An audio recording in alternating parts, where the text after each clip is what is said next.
Hey guys, welcome to my Coaching the Cowboys episode. I'm not certain, maybe 10, but this is going to be kind of a Week 17 final up, wrap up, goes who's in the playoffs, who's not in the playoffs. Most of our games have been played, but there's still a few that haven't been played. Let me go over here and switch to the Daddy Leagues real quick. Get that set up. We're going to kind of look at who's in, who's not. I think the AFC's set.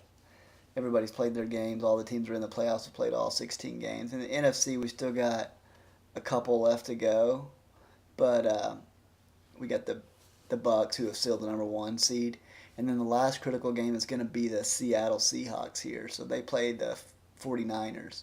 The 49ers don't have a lot to play for, but pride. So they've got 2-13. So it'd be nice to get 3-13. Hurt your draft pick, but it feels good to beat a division rivals. Hopefully, they come out and they play this game and they play it hard. Because if Seattle loses, that's going to trigger a three-way tie with Seattle, uh, Carolina, and Detroit. And I believe if that happens, I believe that puts Carolina in the playoffs because Carolina will only have three division or conference losses, and Seattle would have four.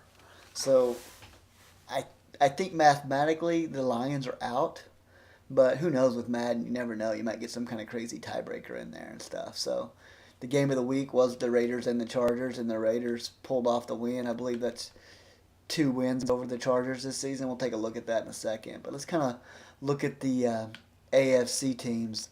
I don't think this hasn't updated yet because it shifted with the Raiders beating the Chargers and the Browns winning. So the Browns are basically going to be the number two seed in the AFC, and after that it's going to be shakedown between these four teams. Will be Cleveland. Cleveland will get the bye. Jacksonville will get the bye. Chargers, Jets, Raiders, and the Tennessee Titans are all going to play in the wild card round. So that's going to be exciting. I'm not certain on the matchups yet. I have to go back and check that in a little bit. But we'll kind of look at these teams, see who's doing what, and where they're at in the AFC. So we'll kind of focus on the AFC first. So the teams are set. We got 13-3 Jags, had a great season. You got the Browns having an amazing season with 12-4. Um, let's kind of look at the stats of the teams real quick and see how they're doing and where they're at.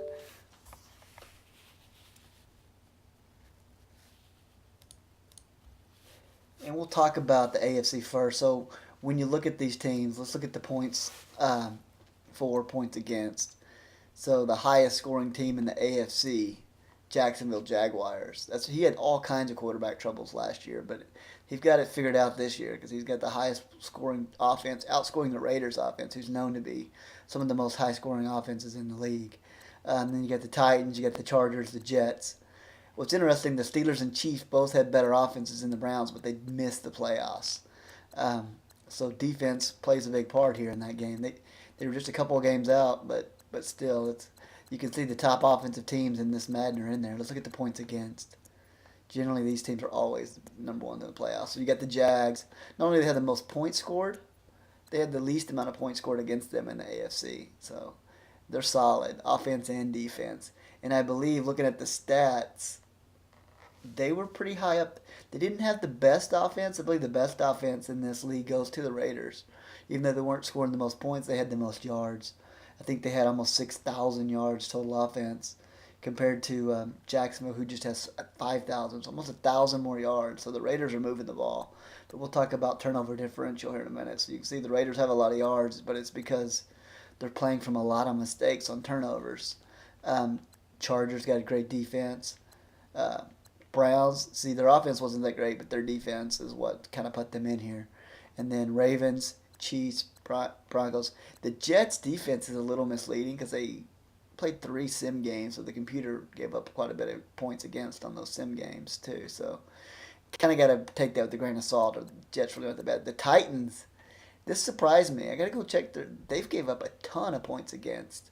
And looking at the Titans' defense, they have the worst defense in the AFC in the playoff teams. They've given up just over 5,600 yards total offense on their defense, and they also have the last ranked turnover differential. Them and the Raiders are tied with +1 only. So we'll kind of talk about that as well. What's amazing about the Jaguars are sitting here with the best offense points scored, points against the best, and best turnover differential. They actually have a plus 37. The next closest team will be the Chargers with 29, and then after that it's the Jets with 15. So the Jets defense down here, they're causing a lot of turnovers. So that's kind of the key here. Um, all points telling us that the Jaguars are the team to beat in the AFC. Let's go look at the Jaguars schedule to see if they've played any of these other teams real quick. I haven't looked at that yet. Kind of give a feel for what the Jags are in for here. So they beat the Titans, who are a playoff team. Or they lost to the Titans in week 1. Wow. So they lost to the Titans in a playoff team. It'll be interesting if they match up again in the playoffs. They beat the Raiders by 16 points. That's pretty impressive. Then they came back and redeemed their loss against the Titans. They beat the Titans here. They lost to the Bucks. Or the NFC. We'll talk about them in the playoffs. They lost to the Chargers. So right now they're sitting at, 2-2 against playoff teams? Yeah, 2-2 against playoff teams in the AFC.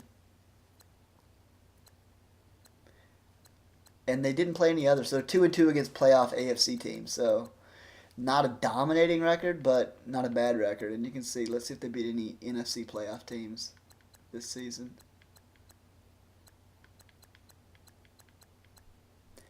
They beat the Panthers. Aren't going to be a playoff team, so they beat no NFC playoff teams. They didn't play many NFC teams, so they got a 2-2, and they beat the Raiders, who were hot, and they lost to the Chargers in a nail biter game. So honestly, I think this division, out of the 6 teams, any one of them can win this thing. The Jets play good defense. He makes good play calls. Cleveland's on a Cinderella season. Never can count out the Chargers and then the Raiders. So this one's going to be interesting. Let's go look at some of the team stats, how they got here, what did they do, how they look. And we won't spend a whole lot of time on each team, but I want to kind of look at the stats. Sorry if you hear my kids screaming in the background. I'll try to keep this short. I don't want to go over 30 minutes. We're at 7 already, so let's keep this short. So let's look at the Jags. So Jimmy Garoppolo, the quarterback of the future here. He had a good season. He threw more interceptions than TDs, though. That's interesting. And he had a quarterback rating of 78. That's not that great. But Jacksonville's defense has been making up for that lackluster passing attack. So let's go look at the rushing attack. Fournette has been a monster. 1,400 yards rushing. I believe that's in the top in the league. Let's kind of check that out real quick and see where he's sitting. He's sitting at number 5 right now in the league. 5th best rusher in the league. So not a bad showing there. That'll get you to the playoffs. 19 TDs. That's impressive. Receiving. Looks like Owens is carrying the load here. No 1,000-yard receivers. Beck's got 800. He spread it around pretty well, though. But really heavy on these two guys. Tight end gets a little bit of action than Lee. So this is definitely a run-based offense. You can see that here. I'm sure everybody's scouting the crap out of their teams. Defense, Marcus Lee looks a little like he's a threat in the red zone. He's getting 7 TDs. Maybe those are deep passes. Kind of look at his average yards per reception. He's at 20 yards, so he's getting a little longer. 21, he's getting a little longer passes than these guys. So on offense, they're looking pretty good, and on defense, let's see where all these turnovers are coming from. Got to be a good sack combo. But let's look at these INTs. He's got to have like somebody that's 17 INTs. So you do not want to pass at this Gombe here. He is a turnover machine. So they're plus 37, and part of that reason is because he's got 17 from this guy. Then his right outside linebacker's got 7. So their strong safety is insanely tough. He's deflected 10 more, so he could have almost had 27 if he could have done those. And now let's look at fumbles, forced fumbles. 4, Ramsey, wow, big hitter. Campbell, Owens. So there's the Jags. They look pretty good. Let's go look at the Cleveland Browns, the Cinderella team here. See how their offense got here and what they did. The Jags just play disciplined football, and he's going to make the right read. You're going to have a few breaks to beat them. Let's go check out the Browns. All right, time check. It only took 2. That's not too bad. Just kind of run through the teams and look at that. I don't know how many of you guys will get in here and look at all that stuff, but I'm in here all the time looking at stuff. Phelps here. This was the rookie last year. This is his second year. You can see him and Kessler splitting time. I don't know if that's due to injury or what. I have to go check. But 12 to 18 interceptions. That's tough. Going into the playoffs, you got to be conservative on not turning the ball over. And if we look at the Browns, they're only +4 on the season on the turnover differential. So they're turning it over a lot. They're getting a lot too, but it's not dramatic like we looked at Jacksonville, who was +37. So there's a pretty big difference. That's number one and number two seeds too, which that's a pretty big difference in the 1 and 2 seeds. We may need to go look at the Cleveland schedule, see who they played this season, but still great. They're in the playoffs. Number 2 seed, quarterback rating 72.5. Not tearing it up, but rushing attack Crowell. It's kind of a running back by committee here. We got George, Phelps. We got a few guys here. His quarterback's actually his third leading rusher with 200 yards, which not a whole lot of offense there. Let's go look at Cleveland's. Actually, in the AFC teams, Cleveland has the worst ranked offense in the league. They've got just over 4,800 yards total offense. Um, Actually, them in Jacksonville. Jacksonville has only 4,900 yards. They're the only two teams under 5,000 yards total offense. Let's go look at the receiving cores. Wow, so when you play the Browns, the tight ends are the go-to guy. He's got 53 receptions with this tight end, 33, 32. So, wow, heavily dominated tight end. This guy's carrying the load here. Making some critical catches. He spreads the T's around though, so you focus on that tight end, you're going to get burned by some other guys getting touchdowns. But he spreads it to his wide receivers pretty evenly there. That's interesting. The running back gets quite a bit of action as well. It tells me these guys are checking down a lot, so people are playing coverage on them. Very interesting. Let's go look at the defense here real quick before we move on. 20 sacks. Wow, Myles Garrett, this dude is killing it. You can easily see that's going to be one of the key focus reasons his defense is so great. Then 14. Wow, that's impressive. I just wish I could get someone that could intercept him or take like that. So interceptions 11. Kirksey here is sitting here at 11. Gratz is 8. So decent amount of interceptions. 11. I think that's better than anybody I got on my team. Let's see forced fumbles. I think this stat's going to be eye-opening when you see the Tennessee. I'm guessing. I haven't looked at it yet. Ballantyne. I love Ballantyne. He's great. Jordan Cameron. Here we go. Cameron Jordan, too. So not a whole lot of forced fumbles. That probably leads to why they only got the +4 turnover differentials. We see a lot of interceptions by the quarterback and not just a ton of interceptions by their defense. They got a couple of guys that are dangerous, but nothing like we saw in the Jags. So let's move into our next team, the Jets. Like I said, this team took a 3-week absence at the first of the season. So let's just kind of look and see how they're doing here on their passing attack. Blake Bortles, man, child, here he's got 4,000 yards passing. That's pretty amazing. The Jets had just under 5,200 yards total offense. I think that put them at 4th out of the 6 teams in offense. So they're kind of like middle of the road pack. But look at this interceptions. I don't know how many of those happened when the CPU was controlling the game, though. I'm assuming he's got that under control moving into the playoffs. Quarterback rating still 72. So of the 3 teams in the AFC, that the quarterback ratings have not been that outstanding. And let's go look at running back. Bernardi here has got 754 yards. Smallwood's only 268. So he's spreading around a little bit. The running back, I don't know if that's due to injury or whatnot. 9 TDs. That's decent, but and you looked at the other guys had 1,400 yards. So the Jets are going to be probably the most prolific at passing here. So you can see they got Condren, who is 6'5", the beast Perriman, he's a legend. I think he's first wide receiver who's had over 1,000. Perriman is a monster. He's got 8 TDs, 9 TDs, and then his tight end, he's spreading the ball around really nice. And his third wide receiver, running back, and then he's got more receivers, running back. So pretty nice ball distribution here. So he's got some big guys. I know they're fast, and he makes them play way better than their rating. So you better get ready when you play the Jets. Let's check their defense out. The Jets were +15 overall on turnover differential, so they're making some turnovers. Their quarterback was turning over a lot of times, though. So they got 9 interceptions. No double-digit interceptions, guys, but he's got 3 guys that have decent interception ratios. But let's go look at the forced fumbles. I remember these guys. They hit hard. You play these guys. 2, 2, 2, 2, 2, 2. So everybody gets 2, I guess. But that's a lot of forced fumbles right there. Look at that. Linebackers, cornerbacks, every position's going to force a fumble on this guy. So the Jets are pretty good. And looking at the Jets, their offense was kind of fourth out of the six in the AFC. Their defense actually is the fifth worst. Only Tennessee has a worse defense on yards allowed. But that turnover differential of plus 15 is the third best in the AFC. So that turnover differential is what's keeping the Jets in these games. It's going to be very interesting to see how they move on. So now let's move on and talk about everybody's favorite, the defending champs, the Raiders. We kind of know the story here, but let's look at it anyways. The man, the legend here, Derek Carr. So he's got over 4,000 yards passing. What is outstanding, he's got 45 interceptions. I can't remember Madden where he's been this many interceptions. Maybe he has, I just haven't paid attention, but he's actually the second most interceptions in the UFL behind Andrew Luck.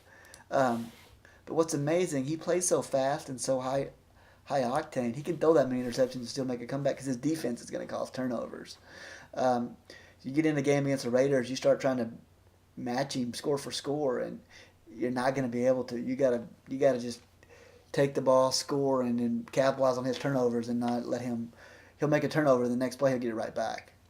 It's amazing at that. You got to be the best in the league, but that is huge. And their turnover differential is only +1, and it's because they've thrown a ton of interceptions. So they're getting a lot of takeaways, but they're giving it away a lot. So, and to win that division with that many interceptions, that is just unheard of. But you can go look at the games he played against the Chargers, and I'm sure he locked that down. Let's go look at this. Running back, Hubbard here. Look at this, 1,200 yards. That's nice. He's got over 7 yards a carry. That is impressive right there. 7-yard carry. He's unstoppable. Everybody's trying to stop that passing attack, and he'll get you with the running game when you're not looking. Just under 100 yards. 11 TDs. That's respectable. 8 TDs here by the boy. The big man comes in.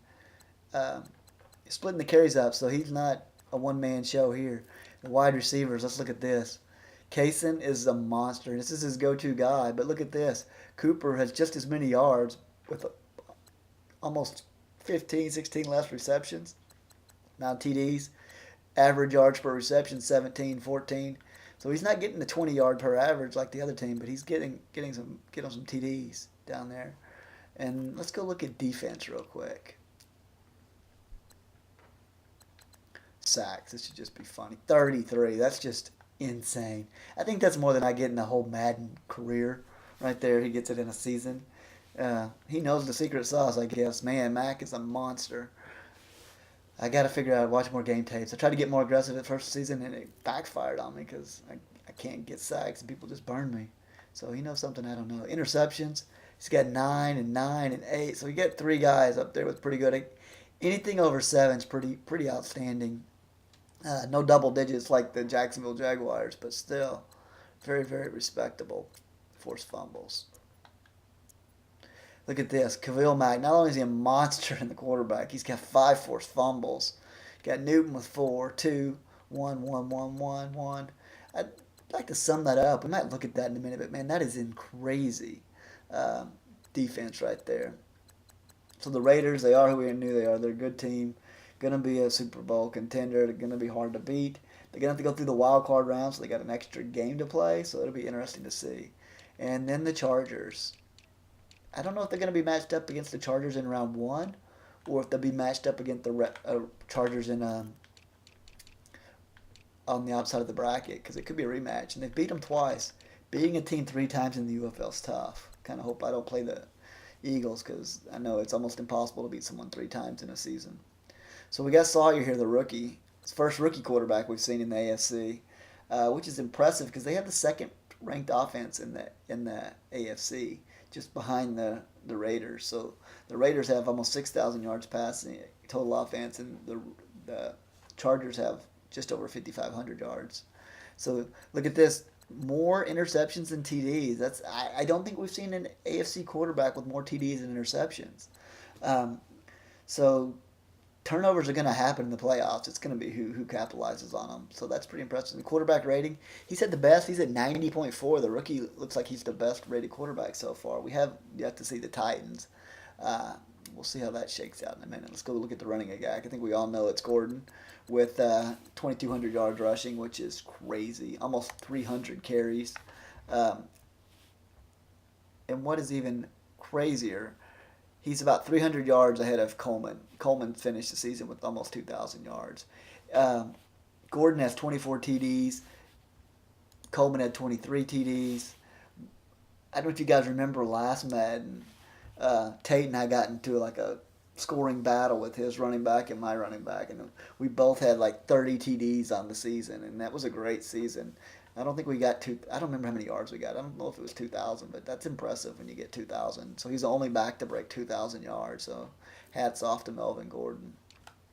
Receiving, wow, I wasn't expecting this. He's the leading receiver in yards. So the Chargers play smart ball. They check down to the running back a lot. And then Keenan Allen, he's going to get you on the deep ball. Look at that, 23 yards, 23 and a half yards per game. And then you got Mike Williams, the big guy. And then the tight end, Henry. So you're so focused on stopping the running game, and he's not only killing you in the running game, man, he's like a workhorse. He's got 40 receptions and almost 300 yards. So this guy's accounting for well over 60, 70% of their offense, which that's impressive. A lot of work for Melvin Gordon. So if something happens to Gordon, hopefully not, but if something does, man, that could take a dramatic shift on the Chargers' offense. Let's go look at that defense. Our favorite stat, the sacks. I'm sure he's got 11, 7, not bad. Interceptions. 13 interceptions, that's impressive. 9. The Chargers actually have, what do they have on defense? They're the third-ranked defense in the AFC behind Jacksonville's number 1, Cleveland's number 2, and the Chargers are number 3 defense. But the Chargers are number 2 in turnover differential, plus 29. So those turnovers, we've seen all the quarterbacks in the AFC, they can turn the ball over some. So that turnover differential could be a big, big factor in the AFC. So forced fumbles 2, 1, 1, 1. Nobody like Mac with 5. We're going to look at Tennessee. I haven't looked at this. First time I looked at it, I guarantee they're going to have some major forced fumbles. When you play those guys, if you're not holding your cover ball, you're going to get screwed because they're good at knocking the ball loose. They hit stick for breakfast. All right, let's go look at Tennessee. The team who's down here, not making a lot of noise, but they're good. I mean, they're a quality team, and they could easily, like we saw the Lions last season come in as the last seed, and they actually made the Super Bowl. So I mean, you can't count anybody out. So they're Flacco and Mariota here splitting. It must be due to injury, but again, Flacco actually had more TDs and interceptions, and actually has a better quarterback rating. Marcus Mariota, 29 interceptions, 21. So every team and every starting quarterback in the AFC has more interceptions and TDs. That's unusual. I don't know that that's a common trend. We'll get through this. This is the last team. We're going to be well in time.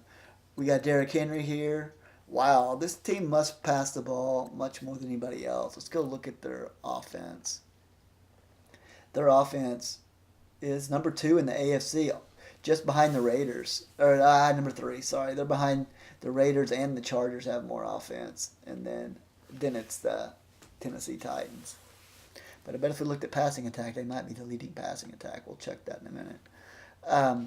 Henry here, he only has 100 carries compared to the Chargers running back who had 300 carries. Mariota running the ball a lot. Like, I get scared to run my guy once a game, and this guy's got 48 carries, so he must have some magical potion of not getting injured. He knows how to slide. I can't figure out the slide button. I keep freaking diving or just getting clocked. I think the Redskins almost killed my quarterback a couple of games ago. And then Jackson down here, he's no slouch. 7 yards a carry, 4 yards a carry, that's not too bad. 4 times 3 will get you a first down. Corey Davis, 1,300 yards rushing almost. That's really, really nice. He hasn't played his game this week, so he'll probably get some more. Where's he sitting then right now with that? He's sitting at not quite in the top 5, but he has a chance of getting in the top 5. He just needs to get to 1,443 to knock out Fournette. Not undoable. He might get in the top 5. We'll see. Let's go look at receiving. Oh, Corey. Sorry, I was looking wrong. I was crazy. I don't know what I'm thinking. That's receiving yards. Wow, I guess because he had so many, I was expecting it to be rushing yards. I don't know, I'm drunk, I guess. I don't know. That's crazy. And then a tight end gets the ball. 71 catches by the tight end. That's got to be the most tight end catches that we've seen. Even more than the Chargers, who their tight end was leading receiver for their team, I believe. We'll go back and check that in a minute. But wow. So he's got a deep guy, he's got an underneath guy, and he's got his other wide receivers here who are going to also make some catches. So he spreads the ball around pretty well as well.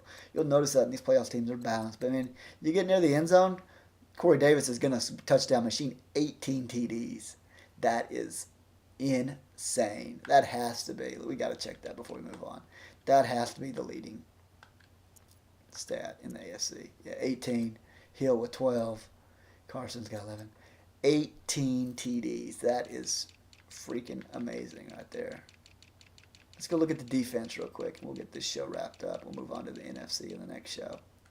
I hope this was good. I hope people watch it. I think a lot of people watched the last video, so I appreciate that. Appreciate it a lot. I think we had 20 viewers from the UFL, so that's good. If we could ever get one that gets 32 views from the UFL, that'd be awesome. That'd make me feel good. So it takes a little time to do these. It's not like just whip them down.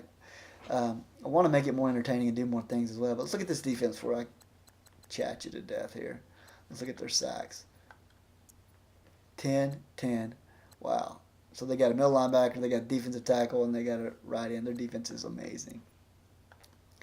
And they're +1 only, and it's just all those interceptions that they're throwing.